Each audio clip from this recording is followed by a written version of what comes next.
Oke semuanya, Assalamualaikum warahmatullahi wabarakatuh. Balik lagi bersama saya Muhammad Dadani Amzaidan as a moderator of mini podcast Masa Lampau 19. Kali ini kita kedatangan bintang tamu. Beliau tidak lain dan tidak bukan adalah saudari Nurul, mahasiswi paling rajin, paling good attitude, paling disiplin.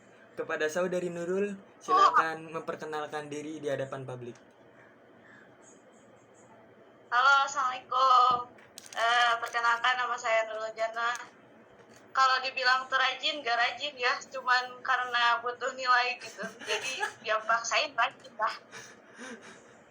Gak ada nih di sini. Nah itu aja. Gak ada hal lain, semisal pengen ngenalin produk kamu, ngenalin organisasi kamu atau something apa gitulah. Paling kalau misalkan organisasi yang sekarang lagi dijalanin tuh pertama KSR, Sukarelawan Kampus. Tahu nggak? Terus sekarang Prefilm Production yang anak jurusan itu. Terus penulis KPI. Terus kalau misalkan di rumah itu kegiatannya organisasi taekwondo sama anak masjid sih, udah itu aja. Enggak sibuk-sibuk banget kok. Segitu sibuk Rul, segitu rutinitasnya mantep loh. Nggak kayak Dadan yang rutinitasnya banyak yang hilang. Oke Nurul, sebelum lanjut ke obrolan yang lebih intens, biar Dadan sampein dulu peraturan di mini podcast Masa Lampau 19. Peraturan pertama, tidak ada bebas sebebas-bebasnya. Nurul mau sambil minum, Nurul mau sambil ngerokok. Halo, kedengeran nggak? Oh, kedengeran.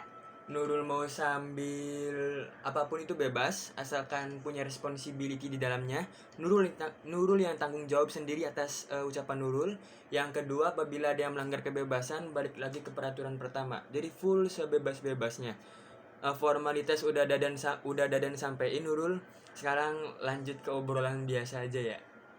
So, Nurul. How are you Nurul? Kita udah berapa lama gak ketemu sih Nurul? Setahun setengah kali ya? Setahun setengah, hampir mau 2 tahun sekarang. Kan kita bulan Maret lagi. Oh iya ya, hampir mau 2 tahun. Gimana kabarnya Nurul? Sehat? Ya, alhamdulillah harus sehat. Alhamdulillah sehat. Alhamdulillah. Orang sekitar gimana? Aman? Aman sih, cuman katanya baru-baru dengar kabar di kampung ya di desa aku itu kena zona merah sih katanya, tapi nggak tahu soalnya nggak terlalu ribut-ribut gitu. Sih. Nurul tuh rumahnya di mana gitu? Di Bandung, daerah Ciparai. Dari Ciparai itu ke atas lagi pelosok banget. Desa banget kok. Sama kayak Dadan, Rul. Dadan juga Bandungnya Bandung Kabupaten, bukan Bandung Kota. Manglayang terus naik lagi. Seriusan? Perumahannya tuh sampai mentok ke bukit perumahannya, seriusan. Jadi gitulah. Tapi sinyal XL nggak ada di sini. XL lemah, smartphone juga lemah. Yang aman tuh Tri, Telkomsel, gitu-gitu dah, kartu-kartu umum. Oke. Sama sih di sini juga. Tapi overall aman kan Rul, masalah kesehatan segala macam? Alhamdulillah sih, kemarin kalau misalkan boleh cerita nih, kemarin sempat masuk juga, tapi ya alhamdulillah udah sehat lagi. Itu Rul, Dadan mah isoman Rul. Hah? Isoman? Apa? Isoman. Isolasi mandiri ya. Soalnya ada yang kena di rumah COVID. Oh iya? Iya dia. Gak boleh keluar dong? Gak boleh keluar, ini baru 2 hari isomannya. Makanya aktivitasnya dimatiin semua. Biasanya kan Dadan liputan di media e-commerce ya. Ini mah kayaknya libur seminggu dulu deh. Ya mungkin dikasih waktu sama Allah buat istirahat kali ya. Atau mungkin buat cari aktivitas lain baru gitu. Nurul berarti aman kan? Gak ada yang aneh-aneh kayak Dadan gitu? Aman sih, sampai sekarang meskipun sering keluar, alhamdulillah. Nggak, ya kayak paling cuman demam dikit lah kalau musiman gitu. Alhamdulillah. Dadan juga kayaknya negatif sih, Rul. Soalnya bapak sama mama pas dites negatif. Dadan juga negatif sih aslinya. Alhamdulillah gitu. Cuman ya isolasi masih tetap itulah, masih tetap berlangsung lah. Mesti taatin protokol dulu baru Iya. boleh keluar lagi. Lanjut Nurul. Ah, Balik lagi. Sumpah. Kangen kuliah enggak sih, Rul? Offline gitu, ngobrol di kelas-kelas. oh, kangen banget kalau misalkan kita diskusi meskipun aku jarang ngomong gitu ya. Kayak wah gitu kangen banget nih debat gitu anak-anak kan pada pinter loh, Dadan tuh pinter loh. Suka ngomong terus. Enggak ah. Dadan mah kalau ngomong juga ujung-ujungnya ngelawak dah. Yang pinter mah Husna gitu. Kamu. Kalau ceweknya Yayas ya. Wah, Kamu ya gitu-gitu lah. wah, aku mah jarang ngomong. Aku jarang ngomong.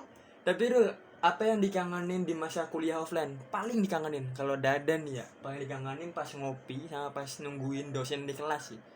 Sama gorengannya. Gorengan yang di DPR tahu nggak, Rul? Yang pakai bubuk micin, yang iya. semprot gitu. Yang asin banget. Dadan kangen sih. Kalau dulu kangen apa? Kalau misalkan kangennya pertama kangen dulu kan di Mahat gitu ya.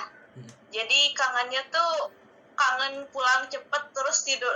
Kan dulu tuh semester 1, semester 2 pulang cepet kan kita.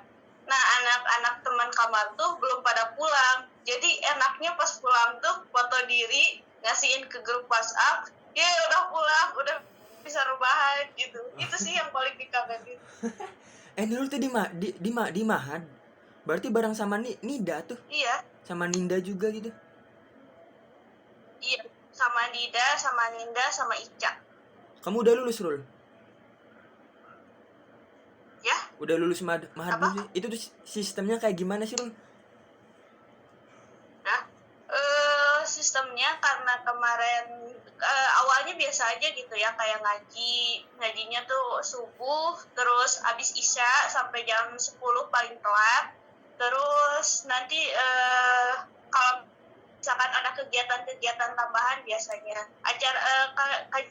tapi pembahasannya tuh nggak kayak misalkan di pengajian di pesantren lain gitu ya. Maksudnya nggak pengajian umum kayak misalkan belajar fikih atau yang lainnya. Paling kalau misalkan fikih belajarnya di kitab kuning. Terus paling yang ditekanin tuh bahasa Arab, bahasa Inggris gitu.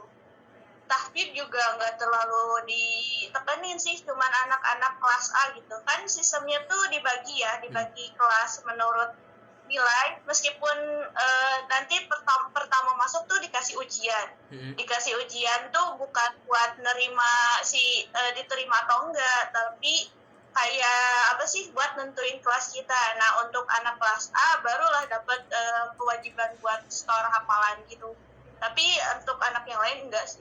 Oh, iya. Di sana Dadan denger biayanya murah banget, Rul. Setahun berapa sih di sana? Setahun kalau nggak salah kemarin 25 kalau nggak salah. 25 tuh 2,5 juta. Iya.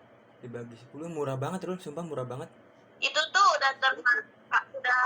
kita udah dapat kasur, udah dapat lemari, udah dapat kantin sih ya, memang bayar sendiri maksudnya. Terus udah dapat baju seragam yang kayak gitu, pokoknya udah masuk lah. Pokoknya kita ke Mahat tuh tinggal tahu makan sama kuliah aja. Selebihnya kita udah aman. Iya. Tinggal tahu makan sama kuliah doang ya. Lagian termasuknya dekat juga kan Mahad sama kelas, Rul. Nggak perlu ongkos juga ya. Iya benar. Kecuali yang anak kampus 2 nih. Anak kampus 2 kan jauh lagi kan. Kalau anak kampus 1 ya aman aja sih. Iya. Oke, lanjut Nurul ke pertanyaan pertama. Nurul teh nganggap diri Nurul sebagai apa gitu? Nurul mendeskripsikan diri Nurul sebagai apa? Who do you think you are, Nurul? Mendeskripsikan ya sebagai manusia lah. Selalu mendeskripsikan di iya atau mungkin kan. Sebagai manusia apa nih? Manusia yang udah diciptain sempurna tapi belum ngerasa sempurna. Wih, ngeri. Nurul ngeri anak sastra. Gini Rul, kenapa Dadan tanya terus ya rata-rata ke pertanyaan podcast pertanyaan ini? Pertanyaannya bikin Dadan kaget ke beberapa orang Rul, hampir ke semua orang sih ya. Soalnya pas Dadan tanya ke teman-teman yang lain, siapa mana? Urang budak Tuhan Dadan. Saya budak Tuhan. Wih, gila mulia-mulia banget kan. Siapa kamu? Urang manusia biasa yang ingin terus beribadah. Wah, gila. Anak UIN mah gak usah diraguin lah ya, hal-hal mulia lah ya. Dan itu bikin Dadan belajar aja sih Rul. Lebih bikin belajar secara tidak sadar aja. Dan seru banget. Makanya Nurul pas ditanya Nurul itu siapa, bisa dijawab lebih spesifik gak Rul? Karena pasti ada lah tujuan hidup or something gitu. Kalau siapa Nurul sendiri, ya Nurul tuh Nurul diri sendiri, Nurul manusia, Nurul yang emang diciptain sama Allah sempurna. Tapi Nurul sendiri nggak ngerasa sempurna gitu. Kalau misalkan Nurul diibaratin sama apa, Nurul juga nggak tahu diibaratin sama apa. Intinya Nurul tuh Nurul yang inilah gitu. Maksudnya jadi kita tuh emang udah diciptain sama Allah sempurna, jadi kita tuh nggak boleh ngelupain kita sempurna. Cuman kita tuh boleh nggak ngerasa sempurna karena kita harus memperbaiki apa yang salah sama diri kita kan. Karena Allah tuh cuma ngasih kita kata sempurna, tapi kita yang milih gitu. Jadi nggak tahu kalau misalkan Nurul itu apa ya, Nurul manusia lah. Aisyah sih. Gitu. Dan ngerti. Nurul selamat. Nurul termasuk orang-orang yang beruntung karena Nurul sudah menemukan jati diri Nurul yang sesungguhnya. Banyak di antara teman-teman yang ada dan tanya, kesimpulannya satu, mereka belum nemuin jati diri, dan itu merupakan proses yang menurut Dadan ya perih, tapi di sisi lain asik. Selamat Nurul, Anda telah melewati fase itu. Dan ini ya good choice, jawaban yang bagus. Lanjut Nurul ke pertanyaan selanjutnya. Pertanyaan kedua Nurul, ini soal anak-anak kelas ya. Jawabnya santai aja, karena banyak banget anak-anak yang ditanya pas Dadan tanya, jawabannya jawaban jujur dan santai aja. Mau jawab biasa-biasa juga, santai aja lah. Pertanyaan kedua nih, Nurul, menurut Nurul nih ya, anak kelas nih asik-asik atau tidak? Jujur ya, anak-anaknya tuh emang cuman karena Nurul antara introvert atau extrovert gitu. Jadi pendiam sih iya, cuman nempatin kalau misalkan harus aktif ya aktif gitu, kalau enggak ya enggak gitu. Jadi anak-anak kelas tuh dulu tuh awal aliyah sanawiyah kan dulu Nurul maksudnya swasta ya. Dulu tuh Nurul pernah ngalamin yang namanya bully. Yeah. Nah, bullying gitu. Jadi antara guru sama anak tuh ada aja gitu yang dilebihin dari masalah fisik gitu. Nah, jadi pas ke kampus tuh, wah takut orang-orang tuh nggak mau temen nih sama Nurul, nggak mau ngobrol sama Nurul. Tapi pas kenyataannya pas di kelas asik aja gitu. Cuman kalau misalkan di kampus gitu kan, kita tuh punya teman tapi tuh maksudnya kalau misalkan saat kita temenan ya temenan gitu, maksudnya kalau kita kumpul ya kumpul gitu. Tapi kalau misalkan untuk masalah pribadi ya pribadi gitu. Cuman gitu sih, anak-anak kampus tuh peduli gitu. Kayak kan waktu dulu kayak ada sederhana gitu, tapi berarti kayak misalkan ngumpulin uang buat ulang tahun gitu loh. Kita kan nginget tuh, meskipun emang nggak semuanya kumpul, nggak semuanya kasih uang, tapi itu hal sederhana dari kata peduli gitu. Ya mungkin kata orang kayak apaan sih gitu, mending dipakai yang buat yang berguna. Tapi kalau misalkan bagi Nurul sendiri itu berarti banget gitu. Berarti setidaknya teman-teman itu nggak membedakan siapa yang good looking, siapa yang misalkan bodoh, yang dianggap bodoh gitu. Jadi asik-asik aja sih. Asik. Ini sih Rul, mungkin karena faktor kedewasaan moralnya udah terbentuk kali ya di antara anak-anak. Jadi aman-aman aja, udah nggak kayak pas zaman SD, SMP, or SMA gitu. Gak ada bullying, gak ada yang aneh-aneh lah. Dan Dadan pun senang sama kondisi kelas yang kayak begitu. enak lah buat diajak segala macem gitu. Kayaknya kalau anak kuliah ya di kampus nih ada yang lakuin bullying, malah dibully balik gara dulu. Kalau enggak ditegur langsung deh. Ya, Soalnya Dadan pernah lihat di kelas ada yang kayak gitu. Langsung ditegur langsung sama anak-anak kelas. Ya walaupun tegurnya pakai adab yang lebih mulia lagi ya. Ya itu bagus sih, itu ya. indah. Itu impian anak-anak sekolah di seluruh dunia di mana enggak ada bullying, enggak ada kesenjangan sosial dan segala macam. Sebenarnya kesenjangan sosial itu ada gunanya, Rul.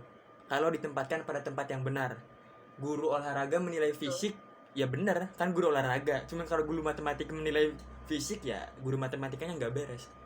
Ya sometimes kita perlu proses kesenjangan sosial yang tidak normal lah, biar diri kita sadar akan kedewasaan moral yang begitu penting.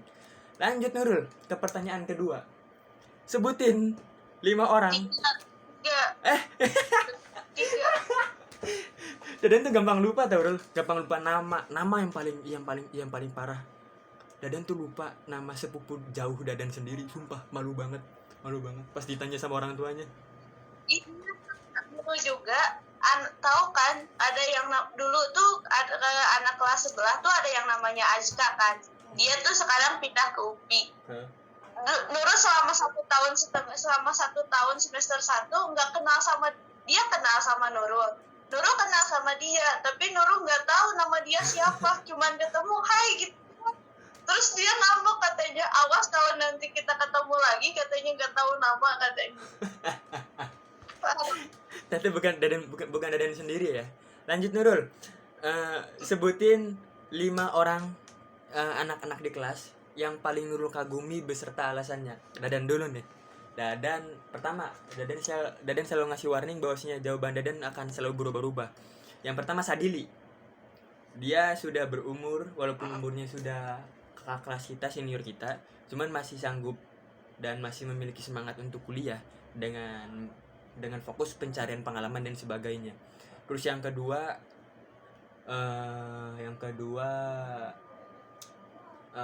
Yayas, kalau enggak Ninda, satu paket nih orang. Soalnya mau merantau walaupun cewek demi mengejar ilmu. Menurut Dadan cewek rada-rada tricky sih kalau ngerantau jauh-jauh. Yang ketiga Husna tahu sendirilah, intelektualitasnya terbuka banget buat semua orang. Dia banyak banget baca buku, banyak banget referensi. Jadi kalau bahas baca buku sama dia atau bahas sesuatu cepat nyambung. Yang keempat Dadan kagum sama Gebog, Ajrul, Fahmi, Aidil. Mereka satu paket ya. Soalnya anak sosial banget, Rul. Anak sosial banget, mereka bisa bergabung sama siapa aja. Dan yang terakhir Dadan kagum sama Anjar. Dia desainer, dia udah dapet job yang menurut Dadan udah mulai gede lah taraf jobnya untuk anak kuliahan di antara kita semua gitu ya. Kalau Nurul siapa?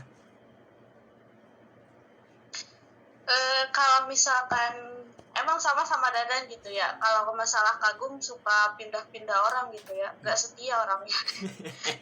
Nah yang pertama mungkin Nida gitu ya. Nida Nurul kagum sama bahasa Inggrisnya. Emang banyak gitu ya anak kelas yang pintar bahasa Inggrisnya. Karena kata Nurul yang pertama, Nurul dulu anak kuli. Jadi ketika orang ngelihat anak yang bisa bahasa Inggris karena masalah guru itu ya, pas ngelihat tuh wah kagum banget gitu ya. Dia udah bisa bahasa Inggris, dia udah bisa nguasain bahasa Inggris. Sedangkan Nurul tuh apa gitu cuman bahasa Inggris sih campuran gitu. Paling yes no juga emang susah gitu, harus ngeloading dulu gitu. Udah itu pasti Husna emang sih intelektualnya mantep banget pokoknya. Dulu tuh ada Hotop kan. Nah si Hotop tuh dia anaknya meskipun anaknya hafal Al-Quran, tapi dia nggak kayak misalkan nggak beda-bedain dia kita udah hafal Al-Quran nih, dia belum, tapi dia benar-benar nge-share ilmunya dengan baik gitu. Terus siapa lagi ya, Ninda sama Yayas bener sepaket sih.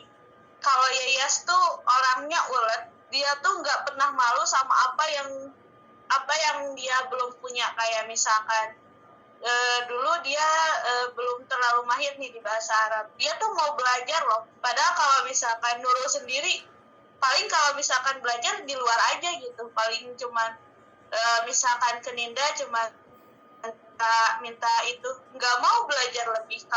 Kalau Ninda sendiri, Ninda tuh orangnya dia tuh welcome, cuman kalau misalkan buat ngasih saran ya dia ngembaliin ke Nurul sendiri gitu.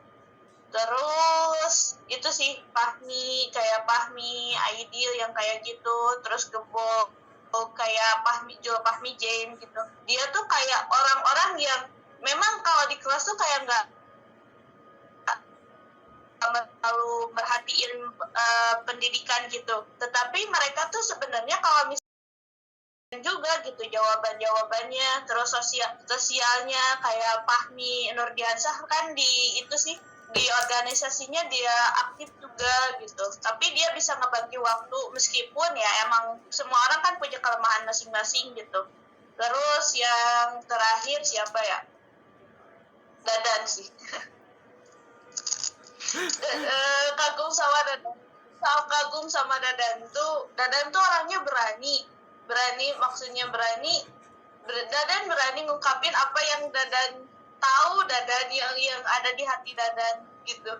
Kalau Nurul sendiri ya mendem deh kayak gitu, udah gitu. Ya sih. Sebenarnya Dadan tuh gak berani banget, Rul. Dadan berani pun karena Dadan tahu konteksnya. Udah, kalau ilmunya belakangan, yang penting tahu konteksnya aja ya. Tahu sendiri kan kalau diskusi di kelas. Kalau diskusi di kelas Dadan ujung-ujungnya ya ngasih komedi gitu. Ujung-ujungnya nggak ngasih argumen yang serius banget walaupun ada di otak. Karena ya nggak, Dadan aslinya nggak terbuka itu, Nurul. Terbukain kan karena ada podcast, Rul. Kalau nggak ada podcast walau alam kan. Gak apa-apa. Cuman dulu juga seneng sih bisa diajak podcast kayak gini, lebih terbuka. Dulu kan Nurul kalau misalkan di kelas emang bahasanya formal gitu kan ya, pakai saya gitu. Kadang-kadang kayak kata orang sih gitu kan. Nurul sombong, kalau di chat cuman balasnya iya, enggak, cuman gitu doang kan. Tapi sumpah senang sih kalau misalkan diajak ngobrol kayak gini, lebih terbuka gitu. Iya, sih. Nurul tuh udah tes kepribadian belum? Kayaknya lebih ke ambivert ya. Pertengahan antara introvert dan extrovert. Iya. Berarti sama kayak Ilyas, Rul. Iya. Ilyas tuh sempat cerita di podcast ini kekurangan dan kelebihan ambivert. Kekurangannya kadang suka pengen menyendiri sendiri di waktu momen-momen yang tidak seharusnya gitu. Dan Dadan suka ngerasain gitu sih. Soalnya Dadan jangan kaget ya, kepribadian Dadan bukan extrovert, bukan ambivert. Yang satu lagi introvert. Pada gak nyangka ya? Iya. Pada gak nyangka ya? Gak percaya lah. Iya, gak percaya lah. Dadan tuh punya dua sisi kehidupan. Ada sisi kehidupan yang emang Dadan tunjukin ke teman-teman. Cuman di sisi lain Dadan orang tertutup banget. Kalau main ke kosan Husna pun ya, Husna cerita curhat panjang-panjang A sampai Z, Dadan mah cuma A sampai B. Kadang suka ya gitu sih. Lebih ke tempat wadah curhat dibandingkan keterbukaan nih dengan hal-hal yang lain. Susah, Rul. Gak bisa didengerin juga. Dan baru pampas kelas 2 SMA. Pantesan coba bergaul kesana kesini kayak orang extrovert gitu ya. Ngerasa gak nyaman banget, Rul. Gak enak banget. Dan lebih sering ngaco lah. Dan emang pas dicek, tes kepribadian tuh perlu banget sih. Perlu banget pas SMA ya menurut Dadan. Iya. Dulu juga Nurul pernah dicek. Nah, kepribadian Nurul tuh awalnya tuh introvert gitu. Tapi pas kesini Nurul tuh bisa nyesuaiin di orang yang extrovert, di mana Nurul tuh butuh misalkan berbicara kayak gitu, aktif gitu. Tapi di suatu ketika Nurul berada di extrovert, pengen deh kayak menyendiri gitu, pengen deh misalkan kunci di kamar ngerenungin apa gitu, daripada di keramaian gitu. Jadi makin kesini Nurul bukan introvert tapi ya itu ambivert gitu. Sih. Emang seru sih ya, Rul ya. Kadang kalau ngepoin diri sendiri terus kita baru tahu gitu. Jadi tuh kadang gak bisa dibeli sama sesuatu. Ya seru lah. Lanjut nih, Rul, ke pertanyaan selanjutnya.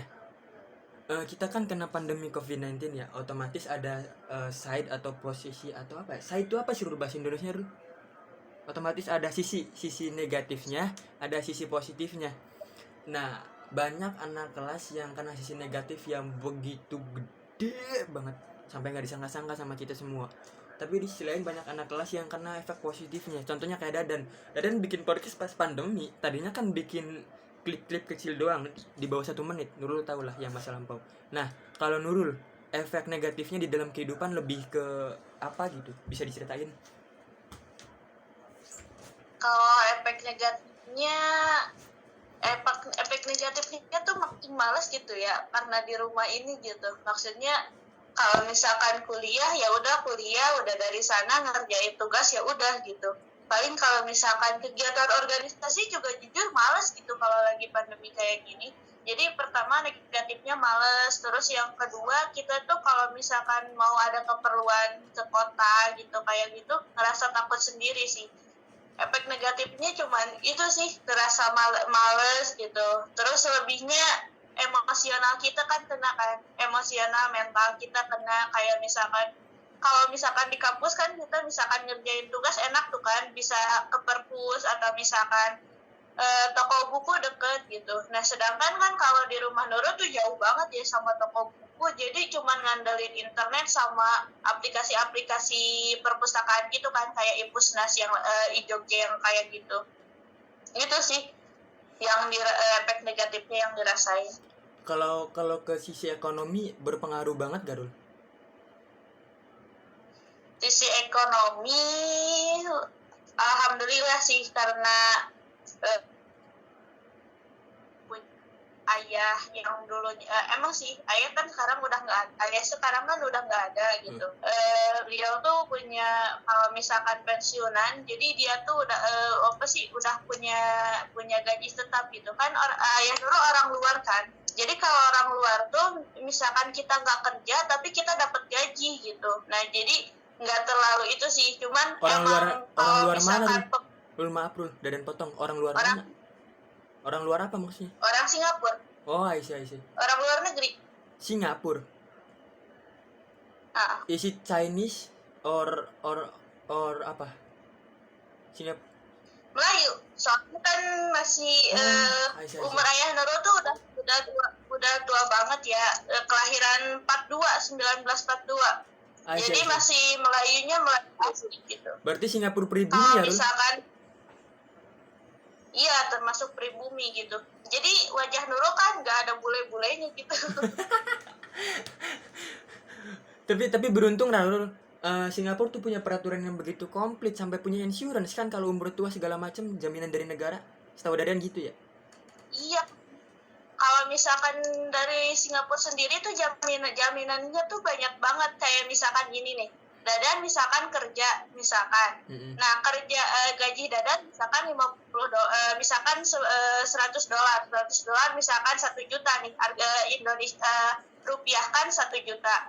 Nah misalkan uang 1 juta tuh nggak semuanya ke Dadan, tapi masuk ke biaya apa sih kalau misalkan jaminan kesehatan gitu. Asuransi. Nah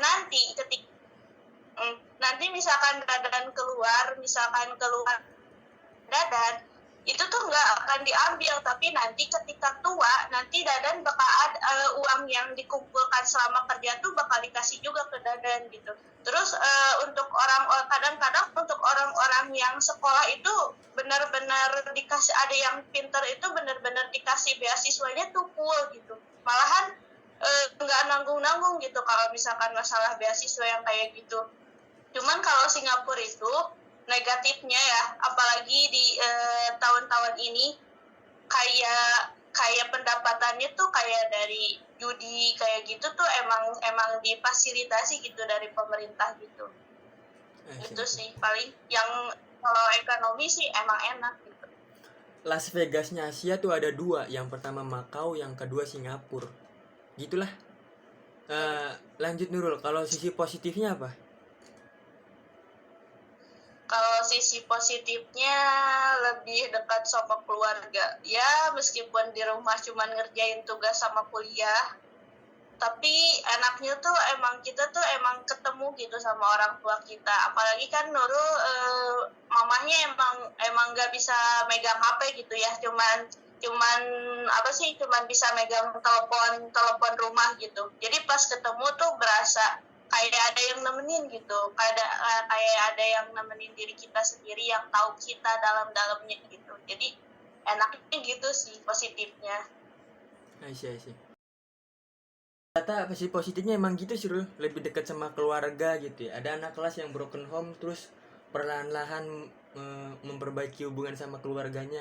Indah sih Rul. Hal-hal kayak gitu ya emang mesti dikasih momen-momen kayak gini sih. Ya kita mesti fokus sama positifnya aja lah. Bagus Nurul. Lanjut Nurul ke pertanyaan selanjutnya. Nurul, 5 tahun ke depan Nurul mau ngapain? 5 tahun ke depan Nurul mau jadi apa? Dan pernah tanya ke Yusril, 5 tahun ke depan mau jadi apa? Wah jawabannya pada mulia-mulia banget anak kelas Yusril, udah minder sumpah. Yusril bilang mau ngajar ke pedalaman-pedalaman Indonesia.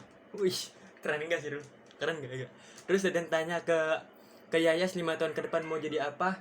Dia pengen punya warnet yang berkualitas tinggi tapi murah biar warga desa bisa melek teknologi. Gila pada mulia-mulia banget kan. Terus saya tanya lagi 5 tahun ke depan mau jadi apa? Mau jadi entrepreneur biar bisa ngasih lowongan pekerjaan. Wah gila ini keren-keren banget. Nah kalau Nurul 5 tahun ke depan mau jadi apa? 5 tahun ke depan pengen jadi orang yang berpengaruh di desa Nurul. Emang pertama kuliah tuh niatnya tuh yang pertama gini, kan desa Nurul tuh emang kurang sosialisasi gitu ya, jadi masing-masing gitu. Jadi kepengennya tuh Nurul tuh bisa nyatuin mereka yang nggak bisa sosialisasi. Apalagi para pemudanya di desa Nurul tuh emang susah banget sosialisasi. Jadi udah kegiatan gitu. Kan Nurul juga ada masjid gitu ya. Jadi masjid tuh bener-bener kosong tanpa diisi gitu. Jadi kan ada juga pesantren di sini. Kalau misalkan kegiatannya libur ya udah libur gitu, sepi aja gitu di sininya. Jadi yang pertama tuh pengen nyatuin desa lah supaya kita bisa ngobrol gitu.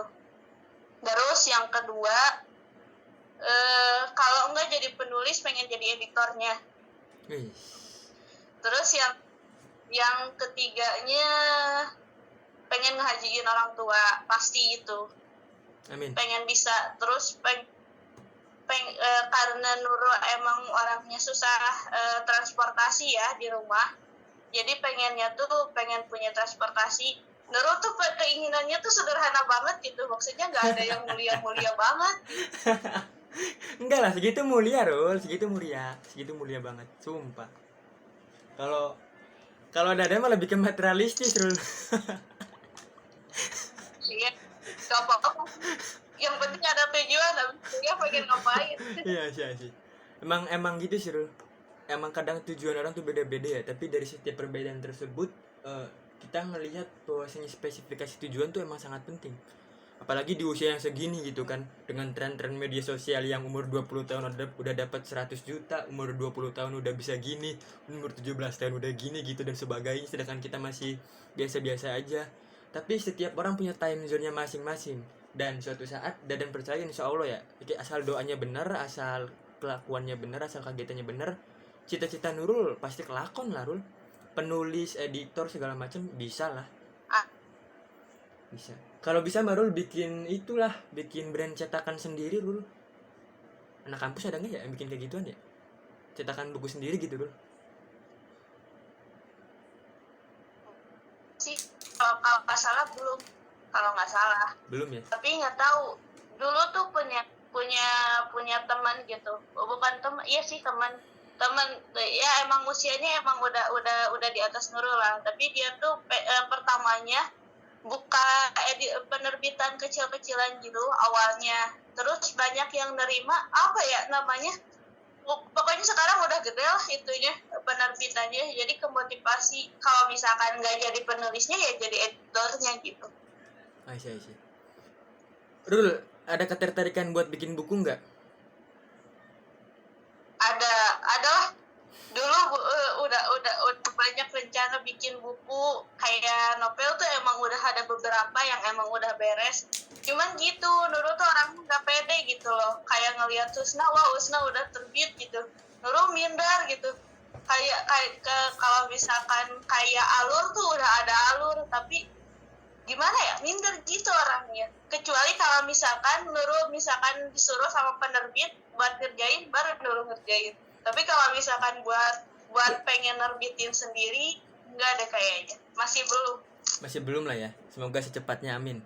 Terbitin aja Rul. Soalnya si Wisna juga pas pengen penerbitan kedua tuh tanya dulu ke Dadan, dan terbitin aja nah. Karena gini, parameter karya semisal buku, semisal film, semisal vlog dan sebagainya, itu nggak ada parameter khususnya, Rul. Ada buku yang diremehin Iya sih. tapi berapa puluh tahun ke depan malah sukses banget. Ada buku yang Iya. self development yang dianggap kasar pada zaman dulu, pas zaman sekarang malah kepake banget. Luncurin aja sih, Rul. Ya cuman kembali lagi ke Nurul ya, Nurul yang tahu persis karyanya kayak gimana. Dadan juga udah mulai bikin dulu, cuman sekecil banget. Dadan malu sih ya, lebih soalnya pengerjaannya lambat banget, dikit-dikit kepotong kegiatan ini, dikit-dikit kepotong pas dan lagi sakit Iya. kemarin. Emang kadang suka gitu sih Nurul tipe-tipe yang nulis buku kalau lagi mood doang, atau Nurul tipe-tipe nulis buku yang emang jadwalnya jam segini sampai jam segini, sehari mesti segini gitu. Enggak sih. Lebih ke mood sih, karena kalau misal lebih ke mood tuh karena inspirasi Nurul tuh datangnya tiba-tiba gitu. Kayak Nurul lagi ngelamun kayak gini, misalkan lagi fit call sama Dadan, kalau misalkan ada inspirasi langsung tulis. Tahu kan Nurul kalau misalkan di story WhatsApp atau kayak gitu sering nulis tuh, itu tuh udah banyak banget gitu. Itu tuh sebagai inspirasi Nurul yang kelewat ketika lu ngelamun gitu. Atau misalkan ketika ngelakuin apapun yang kata Nurul bermakna, kata Nurul yang punya kata-kata yang pas, nah itu baru ditulis. Kalau misalkan udah gak mood ya udah gak ada alur. Aisyah. Berarti setipe Emang sama rata-rata rata-rata gitu sih ya, rata-rata emang gitu sih. Lanjut Rol, ke pertanyaan selanjutnya. Ini lebih ke pertanyaan psychological question sih ya, tergantung mau Nurul jawab seterbuka mungkin atau sedebatusin mungkin. Itu hak Nurul kalau pertanyaan ini. Pertanyaan pertama adalah, setiap orang kan punya titik terendah dan titik semangat balik di dalam hidupnya. Nah kalau Nurul, titik terendah hidupnya pada saat kapan Rul? Di mana dan mengapa?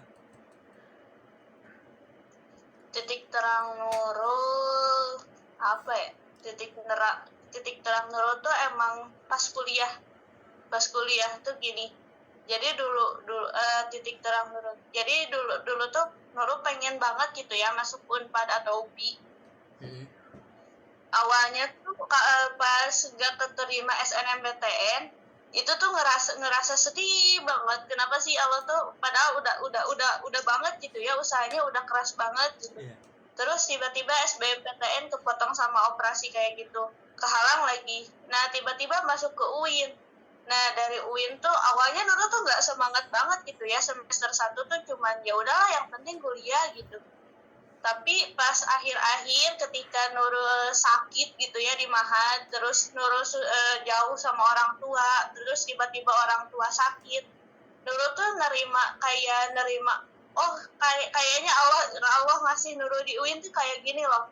Kalau misalkan Nurul di UPI atau di Unpad, apakah Nurul bakal mampu kayak di pembiayaan ekonomi? Apakah Nurul mampu pulang sendiri ke rumah gitu? Atau apakah Nurul ketika Nurul sakit stay di kosan gitu? Soalnya kan Nurul orangnya tipenya emang kalau misalkan sakit tuh harus di rumah gitu. Soalnya kalau di luar tuh kayak menambah parah gitu. Kayak misalkan pileknya flu berat gitu. Jadi titik terang Nurul tuh di kampus gitu. Jadi segala yang Nurul terima tuh berarti itu yang udah dikasih sama Allah gitu. Meskipun emang kan banyak ya orang yang bilang apa yang kita suka itu belum tentu Allah suka, tapi kalau yang misalkannya Allah suka ya pasti baik buat kita gitu. Jadi itu sih titik terang Nurul. Kalau titik terendah hidupnya Rul pada saat kapan? Titik terendah itu pas inget dosa sih, itu titik terendah.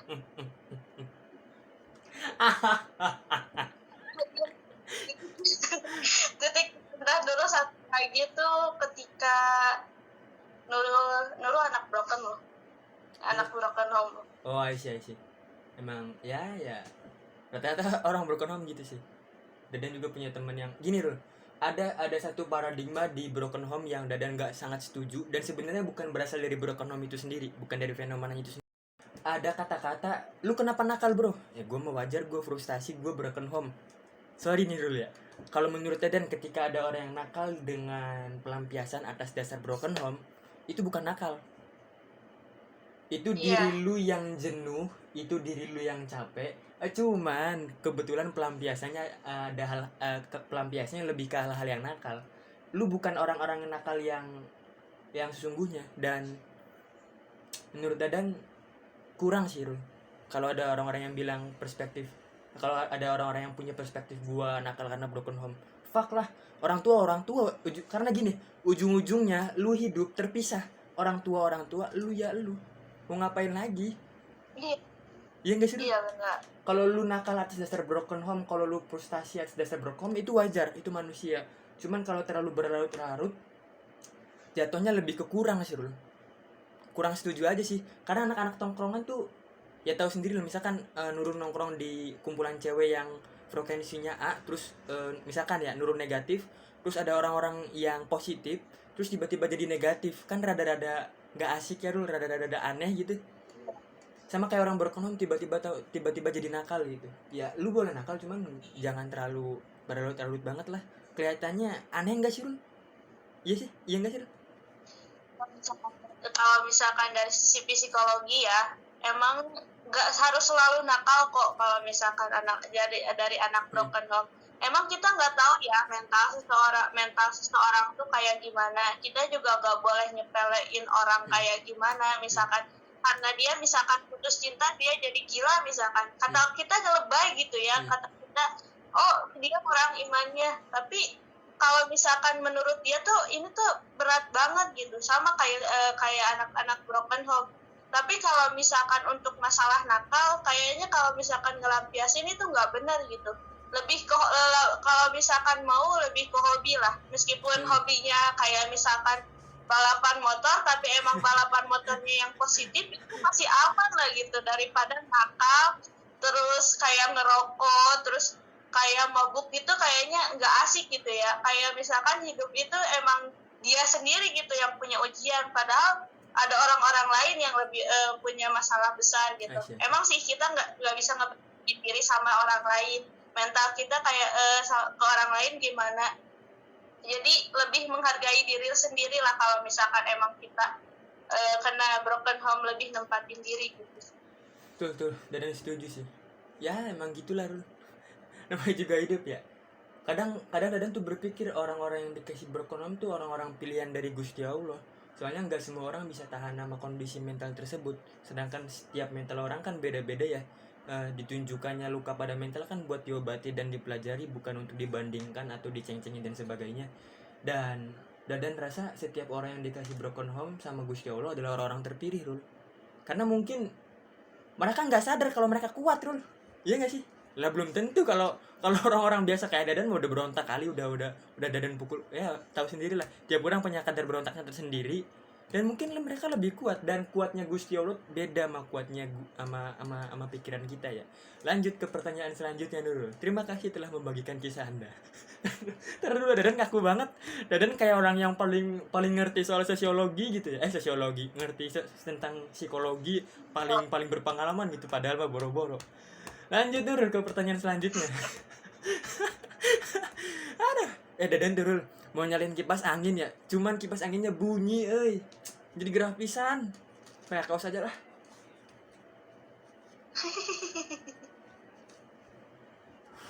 Lanjut Nurul. Rul, sebutin inspirasi kamu dong, bebas, mau orang terdekat, mau orang-orang lain. Inspirasi kalau misalkan orang lain, kayak misalkan orang yang inspirasi misalkan Rasulullah, emang ya itu emang harus jadi panutan gitu. Tapi orang yang jadi inspirasi pertama tuh ya Ibu Nurul sendiri, Mama Nurul sendiri. Itu sih inspirasi Nurul. Ketika orang tua nyeritain masalahnya ketika dulu, itu tuh bisa diambil loh hikmahnya. Kayak ya emang inspirasi dari beliau pergi ke luar negeri, kan beliau banyak adik-adiknya gitu ya yang pengen sekolah. Terus beliau kerja, beliau ngorbanin dirinya sendiri buat kerja di negeri orang. Terus balik lagi ke sini, dan ke sini pun beliau tuh langsung ditinggalin loh sama ibunya. Maksudnya dia tuh nggak dikasih tahu ibunya meninggal gitu. Tapi karena dia di luar negeri, terus pas pulang tahu-tahu mamah tuh emang udah nggak ada gitu. Tapi beliau tuh nerima gitu. Terus usaha-usaha ketika dia ngaji atau misalkan sekolah tuh emang benar-benar wah banget gitu. Ketika orang lain misalkan dapat uang atau dapat makan tuh dengan sesuka hati, dengan tinggal minta doang, beliau tuh enggak. Beliau tuh emang harus kerja dulu, harus apa dulu gitu. Jadi orang yang pertama jadi inspirasi Nurul ya Ibu Nurul sendiri gitu. Selain ibu ada lagi nggak, Rul? Selain ibu penulis sih, para penulis itu inspirasi Nurul tuh kayak Sana, terus Sana almarhumnya cewek yang cantik bukan sih, Rul? Yang kerudungan.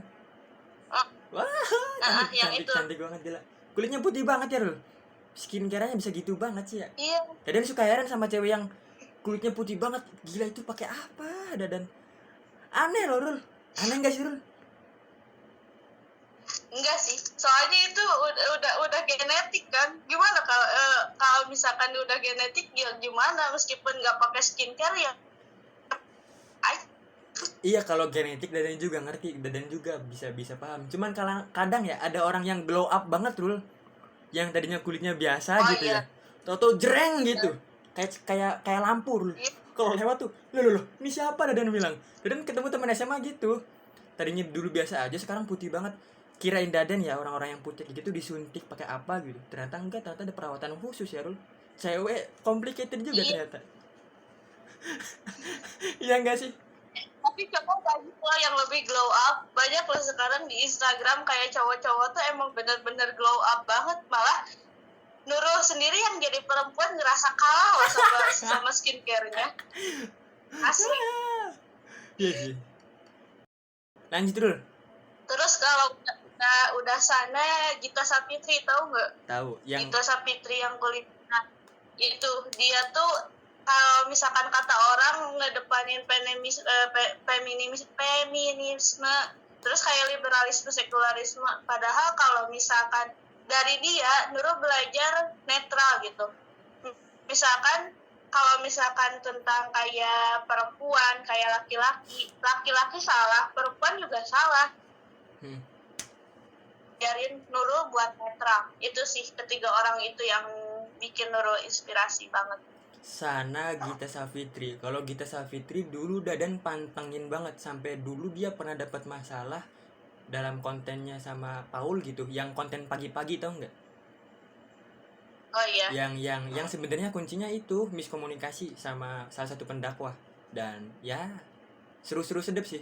Cuman Dadan mah nggak terlalu ngelihat masalahnya sih ya. Tapi menurut Dadan Gita Savitri emang inspiratif banget sih buat kalangan cewek-cewek. Dadan tuh udah tebak, Dadan tuh udah nonton Gita Savitri pas dia ngebahas soal hijab.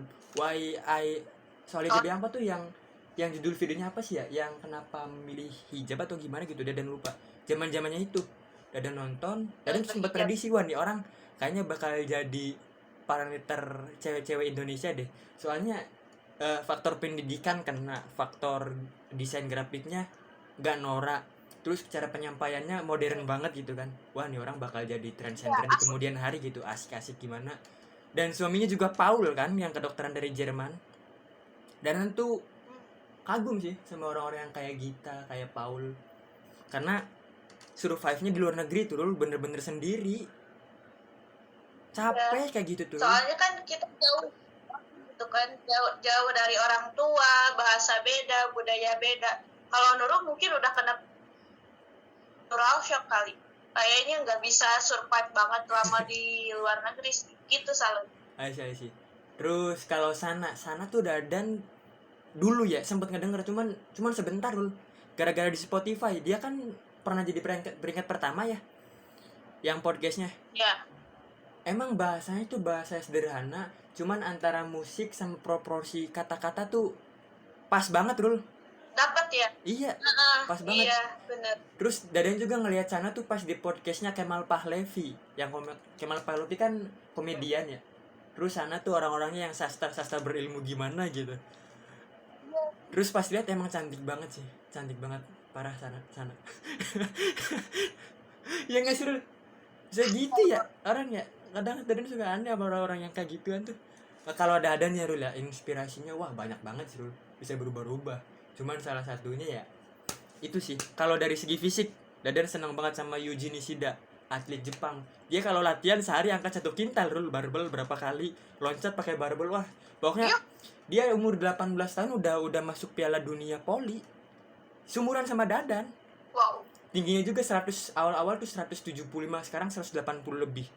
Dan Dadan juga mau olahraga gara-gara salah satunya faktor pendorongnya dia selain Nabi Muhammad.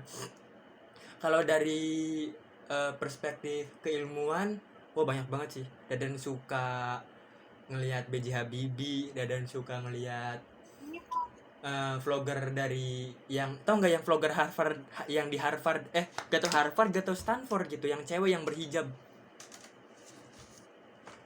Nggak tahu sih, yang taunya itu yang apa sih, yang di Jepang gitu. Kalau yang di Jepang, Lupa namanya siapa. kalau yang di Jepang Dadan tahu, yang udah nikah kan. Iya, yang udah nikah. Nah yang kalau Siapa ya namanya, lupa. kalau di Harvard tuh dia S1-nya di UI kedokteran, S2-nya di Harvard jurusan apa gitu. Dadan ngelihat dia pas ngebahas awal-awal pandemi, yang profesor Harvard ngasih opini gitu. Lanjut, Dadan tuh kalau dari perspektif olahraga udah, perspektif otak udah, perspektif apa lagi ya? Kalau perspektif agama tentu banyak lah, orang-orang sekitar, ibu tentunya. Ibu sih yang paling nomor 2 setelah Nabi Muhammad ya. Nabi Muhammad, ibu, terus orang-orang lain. Ibu tuh keren banget tuh ibu Dadan. Ibu Dadan bisa kerja 14 jam sehari dan kamu diem banget, tipikal emak-emak yang rewel dan kamu diem, tau gak sih? Yang kalau anaknya nggak bangun pagi, kalau nggak bangun pagi terus ada kuliah tuh langsung bisa disabet, kalau nggak dibanjur segala macem gitu ya. Dari SD emang gitu sih, Dadan nggak bisa hidup tanpa ibu Dadan. Terus kalau masak tuh tau lah porsi Dadan tuh kalau lagi lapar gimana, kalau Dadan sedih gimana. Emang parah sih ibu Dadan. Ibu Dadan tuh dulu pernah ya masak, gasnya beledug, regulatornya bocor. Yang diperduliin gorengannya dulu setelah nyawanya Rul. Gimana nggak kagum coba. Padahal dan alhamdulillah masih dikasih keselamatan ya, cuma rambut doang yang pada angus sedikit gitu. Nah kocak sih Rul. Terus dia tuh tomboy, nyambung lah sama Dadan lah Rul. Lanjut ya Rul, thank you banget Rul udah mau jawab pertanyaan Dadan. Udah gak kerasa Rul, 52 menit telah berlalu Rul. Gila. Wow, emang biasanya sejam sih ya. Lanjut Rul ke pertanyaan selanjutnya. Rul, aduh apa ya, ternyata udah habis sih pertanyaannya ya. Improvisasi. Pertanyaan apa ya? Dulu mau tanya apa ke Dadan? Hok, Dadan jawab. Masa Dadan terus yang tanya? Jangan kita.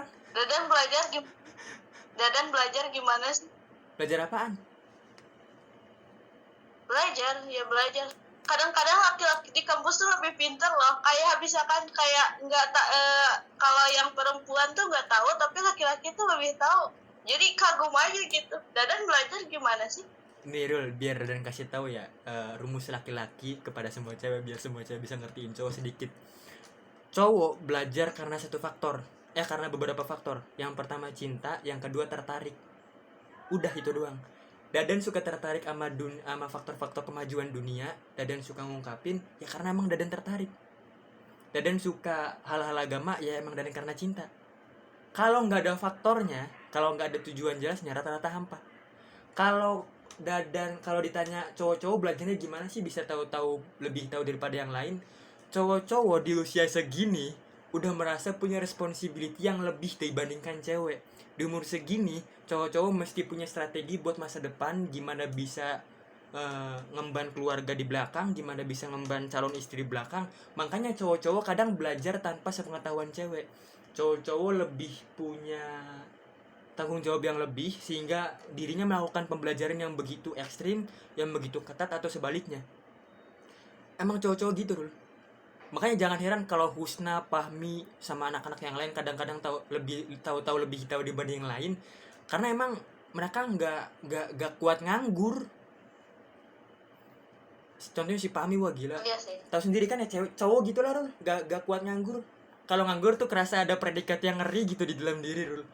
Ngerti gak sih, kayak ngerasa lebih, wah gue sampah masyarakat banget nih gitu. Kalau cewek gitu nggak sih Rul faktor Iya belajarnya? sih. Kalau cewek kayak gitu unik sih, soalnya masih jarang-jarang sih. Jangan-jangan. Nurul sendiri orangnya belajar karena mau dan terpaksa gitu doang. Masya Allah. Nggak apa-apa Rul, nggak apa-apa. Ada pepatah Jawa bilang cinta itu berawal dari terpaksa. Jadi ya siapa tahu jadi cinta gitu kan. Kita kan nggak tahu, siapa tahu Iya Nurul sih. jadi dosen filsafat Islam gitu kan. Kita kan nggak tahu kan, amin. Padahal banyak. Coba aja.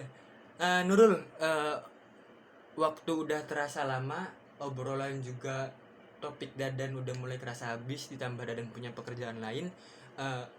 Dadan pengen Nurul ngasih kata-kata terakhir di podcast ini buat anak-anak yang lain, Hok, bebas. Nurul cuman karena Nurul tadi ngebahas kata sempurna ya, manusia sempurna. Nurul cuman bilang kita tuh dilahirkan sempurna. Kita tuh dilahirkan sempurna. Jadi bukan untuk jadi sempurna, tetapi kita mencoba untuk jadi sempurna. Karena kalau memang sempurna emang udah mutlaknya sempurna gitu ya dari Allah Subhanahu wa taala. Tapi kita tuh berusaha lebih sempurna lagi menurut kita pribadi, bukan karena orang lain. Tapi sempurna bagi kita sendiri gitu. Itu sih kata-kata terakhirnya. Oke, thank you Nurul. Maaf banget udah ngebuang waktu Nurul sebegitu lama. Maaf banget udah ngabisin kuota Nurul sebegitu banyak. Dadan cuma bisa bilang terima kasih banyak. We just wanna say thank you so much buat Nurul. Dan buat Nurul semoga sehat selalu. Mohon maaf telah mengganggu waktunya.